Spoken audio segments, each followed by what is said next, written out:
Hello everyone, my name is Alaukik Dixit. Welcome to the city group of college Lucknow. आज हम लोग अपने लेक्चर 8 में कंपनी अकाउंट्स के डिबेंचर्स के बारे में डिस्कस करेंगे कि meaning and kinds of debentures क्या होते हैं, डिबेंचर्स कौन इशू करता है और डिबेंचर क्यों इशू किए जाते हैं और किस तरीके से इशू किए जाते हैं और उनका रिडेम्पशन। तो आज हम लोग टॉपिक जो डिस्कस करेंगे वो डिबेंचर। लास्ट लेक्चर में जो हम लोगों ने स्टूडेंट डिस्कस किया वो शेयर्स के बारे में डिस्कस किया, कैसे इशू होते हैं, फॉरफीट होते हैं, रिडेम्पशंस ऑफ प्रेफरेंशियल शेयर्स के बारे में डिस्कस किया, बोनस शेयर्स के बारे में डिस्कस किया। तो ऑलमोस्ट हमने इंटायर यूनिट 1 को कंप्लीट करते हुए जो हमारा लास्ट टॉपिक बचा हुआ था यूनिट 1 में, आज हम लोग उसको डिस्कस करेंगे जिसका नाम है डिबेंचर्स। कि क्या होते हैं डिबेंचर्स, क्यों इशू करते हैं और कंपनी क्यों किस बिहाफ पे डिबेंचर्स को इशू करती है, उस पर डिस्कस करेंगे। आई होप आज आप लोग को ये चीज़ क्लियर हो रही हो। तो स्टार्ट करते हैं आज हम डिबेंचर्स। बेसिकली डिबेंचर्स होते क्या है? एक डिबेंचर एक तरीके का इंस्ट्रूमेंट होता है जो इंडियन कंपनी के द्वारा इशू किया जाता है। किस लिए इशू किया जाता है स्टूडेंट, ये इंपॉर्टेंट होता है। ये फंड को रेज करता है मार्केट से। A debenture is a instrument through which an Indian company can raise funds from the market. Basically it is called a debentures. Debentures basically डेप्ट ओरिएंटेड होता है। सपोज दैट अगर हिंदी में इसका मतलब समझे हम, तो पहले ही इसका मतलब समझ लेते तो इजिली क्लियर होगा कि अगर किसी कंपनी को फंड को रेज करना है, अब किसी कंपनी में फंड को रेज करना चाहती है, कंपनी पैसे को इन्वेस्ट करती है, फंड को रेज करती है, कहाँ से करती है? फ्रॉम द मार्केट करती है। तो वो क्या करेगी? बैंक के पास जाएगी और बैंक से उसको अगर कुछ पैसा चाहिए होगा तो वो क्या करेगी? डिबेंचर्स को इशू कर देगी। डिबेंचर्स को इशू कर देगी और जब अपने डिबेंचर्स को इशू करेगी तो उस डिबेंचर के बदले जो भी उसको फंड मिलेगा वो किसके बिहाफ पे मिलेगा? डिबेंचर इशू करने के भी यहाँ पे मिलेगा। तो जो कैपिटल रेज होगी मार्केट से, वो जो फंड रेज होगा मार्केट से, वो इंपॉर्टेंट होगा आपके डिबेंचर के बिहाफ पे। और उस पर क्या होता है? उसमें उसको इंटरेस्ट को पे करना पड़ता है। बिल्कुल शेयर्स की तरह ही होता है ये, लेकिन शेयर से बहुत डिफरेंट होता है कि शेयर्स में अगर हम शेयर्स को खरीदते हैं, शेयर्स को मार्केट में इशू होता है और लोग उसको खरीदते हैं, पैसे लगाते हैं, तो उसमें क्या होता है कि वो उसके ओनर बन जाते हैं। उसमें कुछ परसेंटेज ऑफ शेयर जो है उनका हिस्सा हो जाता है कि मैं 10% का मालिक हुआ, मैं 20% का, और उनको शेयर होल्डर्स कहते हैं। डिबेंचर इशू करने पे क्या होता है? डिबेंचर के जो डिबेंचर्स को परचेज करते हैं वो डिबेंचर होल्डर्स होते हैं। तो डिबेंचर्स को इशू करके जो पैसे को रेज किया जाता है उसे बोलते हैं डिबेंचर्स। बेसिकली ये डेप्ट फॉर्म का होता है, एक तरीके का कर्ज होता है जो बैंक लेती है, फिर समय समय पे बैंक क्या करती है? डिबेंचर्स को वापस कर देती है और उनका डिबेंचर को अपने पास वापस ले लेती है और उनका पेमेंट वापस कर देती है। तो ये एक प्रोसेसिंग चला करती है कंपनी में इशू ऑफ डिबेंचर्स की। तो आइए डिबेंचर्स के मीनिंग को समझते हैं। A debenture is an instrument through which an Indian company can raise fund from the market. It is signed by the company with its seal. ये signed होता है कंपनी की मोहर के साथ, to acknowledge the debt of the person ensuring the advance amount of debt. ये basically insure करता है एडवांस अमाउंट ऑफ डेप्ट। So it is a security issued by a company against डेप्ट। ये बेसिकली एक तरीके की सिक्योरिटी होती है जो कंपनी इशू करती है अगेंस्ट डेप्ट में, कि अगर आप पैसे उधार ले रहे हो तो आप किस तरीके की सिक्योरिटीज़ को वहाँ पे रख रहे हो। तो जो सिक्योरिटी आप रखते हो, जिस फॉर्म में रखते हो, वही आपका जो है डिबेंचर होता है। आप डिबेंचर के फॉर्म में सिक्योरिटी को रख करके आप फंड को रेज कर रहे हो, ये तरीके का होता है डिबेंचर्स। अब जो इसमें एमसीक्यूज स्टूडेंट बनते हैं वो किस तरीके से बनते हैं, इतने ही पोर्शन में अगर हम देखें तो बेसिकली डिबेंचर्स क्यों इशू किए जाते हैं? फंड को रेज करने के लिए। तो आपका फंड को रेज करने के लिए इशू किए जाते हैं। डिबेंचर्स क्या होता है? कंपनी अगेंस्ट डेप्ट होता है। ये एक तरीके की सिक्योरिटी होती है जो इशू की जाती है बाय द कंपनी के बिहाफ पे इशू की जाती है। अगर हम बात करें सेक्शन की, तो अकॉर्डिंग टू सेक्शन का 2 sub section 30 of the company act 2013, section 2 के सब सेक्शन 30 में डिबेंचर को डिफाइन किया गया है। बताया गया कि डिबेंचर में क्या क्या चीज़ें इंक्लूड्स होती हैं। तो डिबेंचर्स में क्या क्या चीज़ें आती हैं? स्टॉक, बॉन्ड्स और any other instrument of a company evidencing a डेप्ट। जो डेप्ट को रेज करने के लिए, फंड को रेज करने के लिए जो भी चीज़ें इशू की जाती हैं वो डिबेंचर हो सकता है, स्टॉक हो सकता है, आपके बॉन्ड्स हो सकते हैं। बॉन्ड्स में भी कई तरीके के स्टूडेंट होते हैं, स्पेसिफिक बॉन्ड्स होते हैं, जीरो कूपन बॉन्ड्स होते हैं। तो ये आज हम सारी चीज़ें इसमें डिस्कस करेंगे। तो बेसिकली क्या क्या चीज़ें इंक्लूड्स होते हैं डिबेंचर्स में डेप्ट को कवर करने के लिए? स्टॉक, बॉन्ड्स और debentures. Whether constituting a charge on the assets of the company और not. In other words, a debenture may be defined as an instrument executed by the company under its common seal, acknowledging indebtedness to some person or person to secure the sum advance। अपने पैसे को secure करते हुए basically अगर बात करें debentures की, तो हमें जैसे कंपनी के शेयर्स पे हमें क्या मिलता है? डिविडेंड मिलता है। क्या मिलता है? डिविडेंड। वैसे ही डिबेंचर्स पे क्या मिलता है? इंटरेस्ट। क्या होता है, इंटरेस्ट। जो शेयर्स होते हैं बेसिकली वो कंपनी के ओनर हो जाते हैं और डिबेंचर्स वाले क्या हो जाते हैं, डिबेंचर होल्डर्स हो जाते हैं। ओके स्टूडेंट्स, तो ये बेसिकली स्लाइड डिफरेंसेस होते हैं शेयर्स और डिबेंचर्स में। हालांकि जनरल एंट्रीज जो है बेसिकली थोड़ा सा जो जनरल एंट्री का फॉर्मेशन होता है वो लगभग सेम होता है, लेकिन कुछ एंट्रीज इसमें चेंज होती हैं। जैसे उसमें हमको डिविडेंड मिलता था, इसमें हमको इंटरेस्ट मिलता है। डिवेंचर किस तरीके से इशू किए जाते हैं, सेम लेवल, एट पार और एट अ प्रीमियम। पार पे किए जाते हैं और एट अ प्रीमियम पे किए जाते हैं। अब बेसिकली अगर बात करें फीचर्स ऑफ डिवेंचर्स की, तो फीचर्स ऑफ डिवेंचर्स में हमारे किस तरीके के डिवेंचर्स होते हैं। एक होता है आपका फिक्स्ड रेट। क्या होता है student, fixed interest rate. Fixed interest rate का मतलब क्या होता है, जो इसमें रिटर्न पेड किया जाता है डिवेंचर्स को, क्या पेड किया जाता है, जो रिटर्न पेड किया जाता है डिवेंचर्स को, उसी को हम लोग बेसिकली इंटरेस्ट बोलते हैं। जैसे debenture holders are those persons entities from whom a company has borrowed funds, in other words they have lent money to the company. उन्होंने कंपनी से में क्या कर रखा है, उधार ले रखा है पैसा, और वो कंपनी क्या हो गए, जिससे ले रखा है, क्रेडिटर्स हो गए, और they receive a payment of interest of a fixed rate periodically. उनका एक बेसिकली फिक्स्ड रेट होता है इंटरेस्ट का, पीरियडिकली वो उसको उस पर रिटर्न लेते रहते हैं। सपोज दैट अगर हम 9% पे ले रहे हैं तो 9% हम पीरियडिकली फिक्स, बेसिकली 6 मंथ्स होता है, मिड होता है, तो वो जो इंटरेस्ट उस पर पे करते हैं वो डिवेंचर होल्डर्स को पे किया जाता है। इसकी बेसिकली अगर स्टूडेंट बात करें मैच्योरिटी की, तो मैच्योरिटी क्या होती है कि debenture have a fixed tenure. Debentures का क्या होता है, फिक्स्ड टेन्योर होता है, during which interest is paid at a fixed rate periodically. इस पे जो इंटरेस्ट रेट होता है वो पीरियडिकली फिक्स्ड होता है। After a tenure is over, जैसे ही मेरा टेन्योर ओवर हो जाता है, द डिवेंचर बिकम मैच्योर। वो डिवेंचर क्या हो जाता है, पुनः वापसी में मैच्योर हो जाता है for the payment of principal amount. हम क्या करते हैं, प्रिंसिपल अमाउंट के साथ साथ बेसिकली क्या करते हैं, इंटरेस्ट को भी पे करते हैं डिवेंचर्स में। भाई मुझे पैसे की जरूरत थी तो मैंने उतने के डिवेंचर्स मार्केट में इशू कर दिए या बैंक को दे दिए, तो उसको मैंने जो प्लेज करके जो पैसे को रेस किया, फंड को रेस किया, उसके बाद हमने उस फंड को अपने बिजनेस में यूटिलाइज कर लिया। अब मुझे क्या करना है कि मेरा मैच्योरिटी खत्म हो गई, मेरी टाइम पीरियड खत्म हो गई, जो इंटरेस्ट लेना था देना था वो मैंने पे कर दिया। अब मैं क्या करूंगा, वो मैच्योरिटी पूरी हो जाएगी, मेरा टेन्योर ओवर हो चुका है, अब मेरे जो डिवेंचर होल्डर है वो बिकम क्या हो गए, mature amount the payment of principal amount. अब वो प्रिंसिपल अमाउंट के साथ मैच्योर हो गए। Okay students, debentures are generally issued for a period of 5 to 7 years और more depending upon the issuing company needs. Basically क्या होता है, लॉन्ग टर्म के लिए होते हैं डिवेंचर्स, ये जनरली इशू किए जाते हैं पीरियड में 5 ईयर्स के लिए कर दिए जाते हैं, 7 ईयर्स के, या उससे भी ज़्यादा 10-10 साल के लिए भी बहुत से लोग डिवेंचर्स को इशू करते हैं। जिस तरीके से कंपनी की नीड्स होती है अपनी फाइनेंशियल रेमिटेंस को पूरा करने के लिए, उस नीड के अकॉर्डिंग जो है डिवेंचर्स को इशू करती है कंपनी। बात करते हैं स्टूडेंट वोटिंग राइट्स की। आपने पढ़ा था कि शेयर होल्डर्स के पास, उनके पास ये अधिकार होता है कि वो वोटिंग राइट्स का अधिकार रखते हैं, उनके पास ये राइट होता है कि वो वोट कर सकते हैं, राइट टू वोट कर सकते हैं। मगर अगर डिवेंचर होल्डर्स की बात करी जाए कंपनी में, तो ये बेसिकली शेयर होल्डर्स, ये कंपनी के मालिक नहीं होते, ये बेसिकली क्रेडिटर्स होते हैं। They are not owners like equity shareholders of the company. They do not have a power the management of a company and they do not have any right of voting. इनके पास किसी भी तरीके का voting right student नहीं होता है। आई hope आपको ये टॉपिक क्लियर हो रहा हो।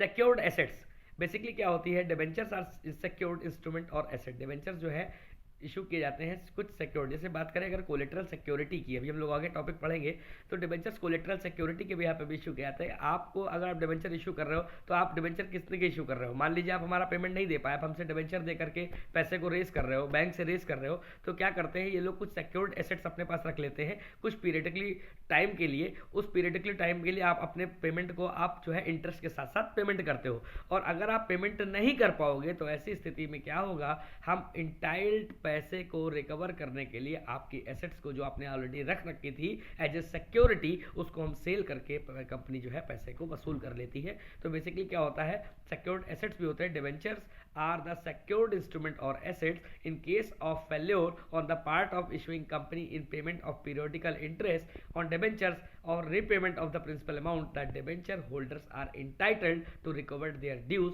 From the sale of assets of the company. Basically company के एसेट्स को सेल करके वो अपने पैसे को रिकवर कर लेते हैं। आई होप आपको डिवेंचर्स के बारे में पता चल चुका हो स्टूडेंट्स कि डिवेंचर्स क्या होते हैं, कैसे, कितने। अब हम लोग बात करेंगे डिवेंचर्स कितने तरीके के होते हैं। कंपनी बेसिकली जो कंपनी होती है वो डिवेंचर्स को कैसे कैसे इशू करती हैं और फंड को रेज करती हैं। ओके, अगर हम सिक्योरिटी पॉइंट ऑफ व्यू से स्टूडेंट देखें, सिक्योरिटी पॉइंट ऑफ व्यू से, तो सिक्योरिटी पॉइंट ऑफ व्यू से दो तरीके से कंपनी डिबेंचर्स को इशू करती है। पहला होता है सिंपल डिबेंचर्स। क्या होता है? Simple debentures. सिंपल डिबेंचर्स को हम लोग नेक्ड डिबेंचर्स भी कहते हैं। नेक्ड डिबेंचर्स क्यों कहते हैं? नेक्ड का मतलब कुछ भी नहीं है, खाली हाथ है। तो बेसिकली हम क्यों कहते हैं इसको कि debentures do not having a banking of any assets. ऐसे डिबेंचर होल्डर जिनके पास कोई बैकिंग ऑफ एसेट्स नहीं होती, कोई भी पीछे इनके पास एसेट्स नहीं लगी होती, बेसिकली एक तरीके के ये अनसेक्योर्ड डिबेंचर्स होते हैं। क्या होते हैं student? Unsecured debenture. Naked debentures को और क्या कहते हैं हम लोग? अनसेक्योर्ड डिबेंचर्स कहते हैं। तो debentures in India such debentures are not issued. इस तरीके के डिबेंचर्स आप कंपनी इशू नहीं करती, क्योंकि हर आदमी को चाहिए स्टूडेंट सिक्योरिटी। अगर सिक्योरिटी नहीं होगी तो किस तरीके से हम कंपनी में विश्वास करेंगे? ये वही कंपनी कर सकती है जिनकी गुडविल बहुत ज़्यादा अच्छी होती है या जिनका लेवल बहुत ज़्यादा हाई होता है, तो ऐसी कंपनीज कर सकती हैं। लेकिन बेसिकली अगर इंडिया की बात करें तो ऐसे डिबेंचर्स इंडिया में इशू नहीं होते हैं।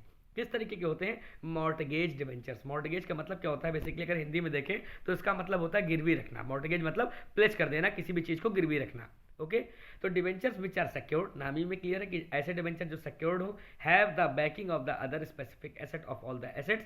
बेसिकली जिनके पास एक बैकिंग होती है एसेट्स की, कि अगर आपने मॉर्टगेज करे हैं, डिबेंचर्स को प्लेस किया हुआ है और उसकी बैकिंग में आपने सिक्योरिटी को रखा हुआ है, अगर आप डिबेंचर्स का पेमेंट नहीं करते हो तो हम आपकी सिक्योरिटीज़ को बेच करके डिबेंचर्स के जो पेमेंट है उसको हम क्या करेंगे?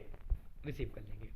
ओके तो दो तरीके से बेसिकली हम सिक्योरिटी पॉइंट ऑफ व्यू से डिबेंचर्स को इशू करते हैं। अब बात करते हैं रिडेम्पशन पॉइंट ऑफ व्यू से। रिडेम्पशन का बेसिकली हम लोगों ने मतलब देखा था स्टूडेंट। रिडेम्पशन का क्या मतलब था?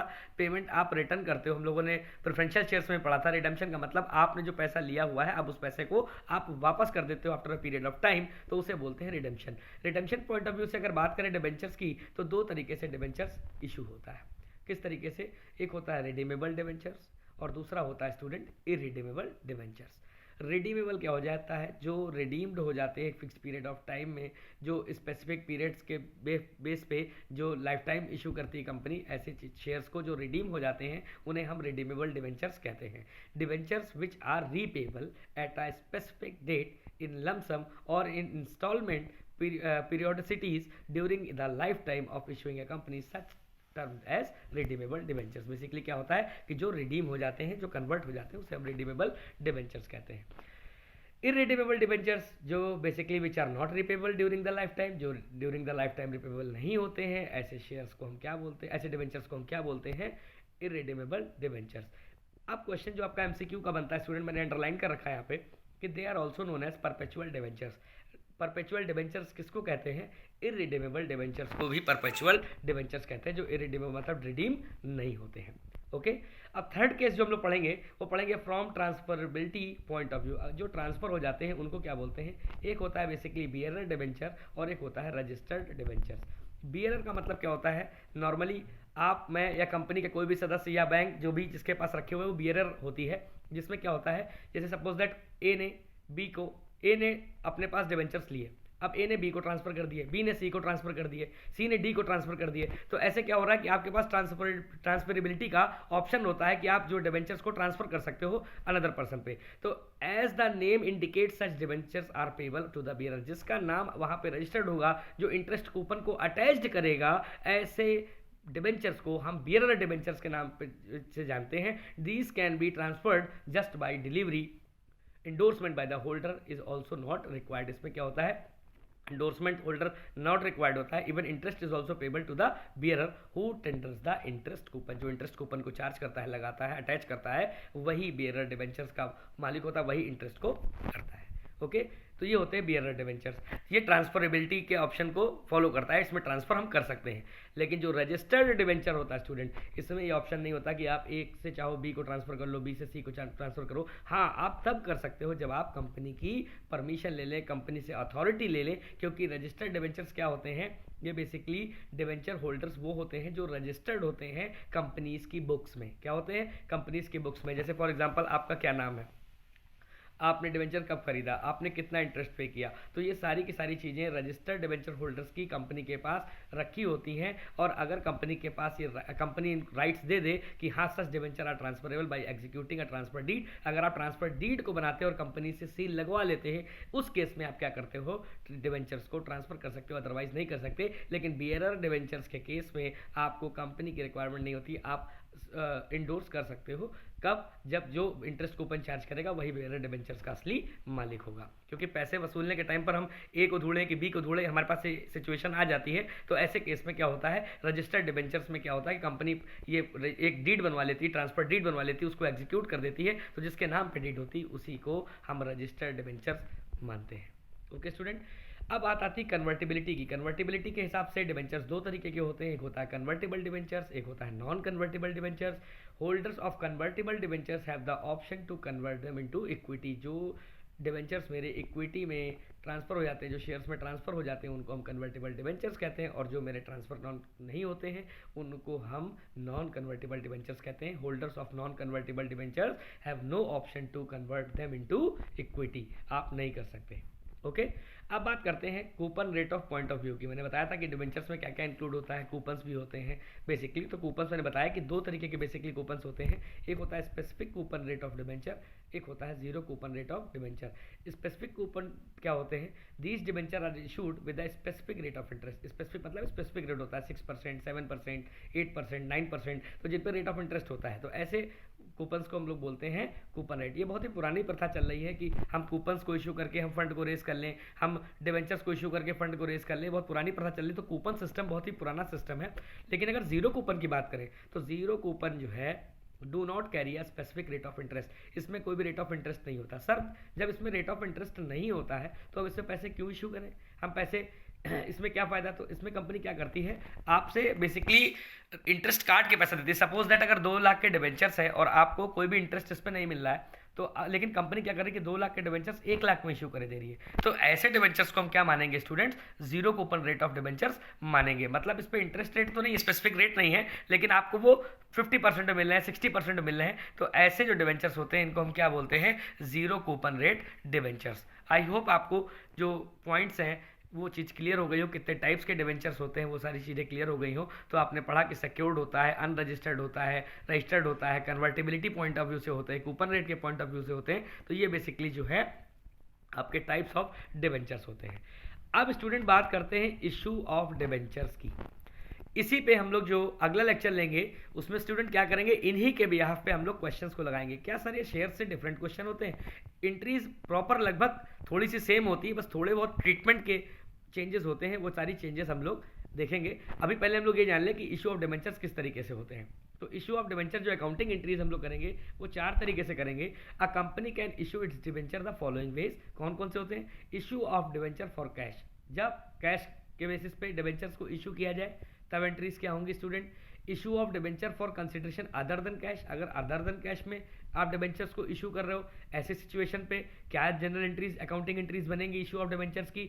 अगर आप किसी भी सिक्योरिटी के बिहाफ पे डिबेंचर इशू कर रहे हो, यानी कि कोलेटरल सिक्योरिटी, जैसे कि मैंने बताया कि अगर आप डिबेंचर्स को पे नहीं करेंगे, ये पैसा वापस नहीं करेंगे, तो ऐसी स्थिति में आपकी सिक्योरिटीज को बेच करके पैसा रिकवर किया जाएगा। तो इस केस में स्टूडेंट किस तरीके से हम कोलेटरल सिक्योरिटी के बिहाफ पे इशू करते हैं अपने डिबेंचर्स को, या फिर issue of debenture from redemption point of view से कि किस तरीके से आप पैसे को वापस करेंगे, रिडीम करेंगे। तो रिडेम्पशन के बेसिस पे हम किस तरीके से डिबेंचर्स को इशू करते हैं। तो बेसिकली हम 4 तरीके से स्टूडेंट अकाउंटिंग ट्रीटमेंट्स को देखेंगे डिबेंचर होल्डर्स में, और जो भी जनरल एंट्रीज होंगी हम उनको इजिली सॉल्व कर लेंगे। आई होप आपको ये चारों मेथड क्लियर हो गए किस तरीके से हम करते हैं। अब थोड़ा सा हम स्टूडेंट देखते हैं कि issue of debenture for cash, cash के बेसिस पे किस तरीके से इशू करते हैं। Basically the debenture of issue of debenture is ordinary the same of issue of share. बिल्कुल जैसे हम इशू ऑफ शेयर्स को करते थे बिल्कुल इसी का ऑर्डर सेम होता है। The entire money can be received in lump sum with the application और it can be received in certain installments known as debenture application. Basically हम जैसे उसमें पढ़ते थे कि अलग अलग नंबर ऑफ कॉल्स हमारे पास होती थी। जैसे हमने पहले एप्लीकेशन का पैसा मांगा, फिर अलॉटमेंट का पैसा मांगा, फिर कॉल का पैसा मांगा, जिसमें first call final call. Same student यहाँ पर होता है डिबेंचर फॉर कैश में कि पहले डिबेंचर एप्लीकेशन, अब पहले क्या था शेयर एप्लीकेशन, अब क्या आ गया डिबेंचर एप्लीकेशन। पहले क्या था शेयर अलॉटमेंट, अब क्या आ जाएगा स्टूडेंट डिबेंचर अलॉटमेंट। फिर क्या आएगा शेयर कॉल्स, फिर क्या आ जाएंगी डिबेंचर कॉल्स। मतलब आगे टर्म क्या लग रहा है डिबेंचर्स, क्योंकि आप इशू क्या कर रहे हो डिबेंचर्स। अब डिबेंचर सर शेयर तो 2 तरीके से होते थे, एट पार और एट अ प्रीमियम। इसमें क्या है डिबेंचर्स में भी इशूड एट पार और एट अ प्रीमियम और एट अ डिस्काउंट। तो इनके बिहाफ पे किस तरीके से हम जनरल एंट्रीज पास करते हैं। The only difference is that in debenture account will be opened in the place of share capital. जहां पर हम जैसे एंट्री करते थे कि bank account debit to share application to share capital. अब जहाँ पर हम शेयर कैपिटल में मतलब कैपिटल में ट्रांसफर कर देते थे, अब वहाँ पर शेयर कैपिटल की जगह आपको डिबेंचर अकाउंट लगाना पड़ेगा, क्योंकि this is not a part of share, this is a debenture. वहाँ पर हम लोग क्या लगाएंगे, इंस्टेड ऑफ शेयर कैपिटल हम लोग यूज करेंगे डिबेंचर अकाउंट। ये इसलिए मैं यहाँ पे क्लियर कर दे रहा हूँ ताकि जब हम लोग न्यूमेरिकल फॉर्म में इसको लगाएं तो हमारे कुछ डाउट्स पहले से ही माइंड में क्लियर हो कि शेयर कैपिटल यहाँ यूज नहीं करना है, हमें क्या यूज करना है, डिबेंचर अकाउंट। थोड़ा सा स्टूडेंट अगर हम नॉर्मली देखें एंट्रीज को, तो एंट्री किस तरीके से, जैसे हम पहले क्या कहते थे, bank account debit to share application. अब शेयर एप्लीकेशन तो हम कर नहीं रहे, हम क्या कर रहे हैं, bank account debit to debenture account, क्योंकि हम क्या कर रहे हैं, in case of debenture are issued in lump sum payment. Okay, अब देखिए bank account debit to debenture application, वहां पे क्या लगते थे, शेयर एप्लीकेशन, यहाँ पे आ गया डिबेंचर एप्लीकेशन।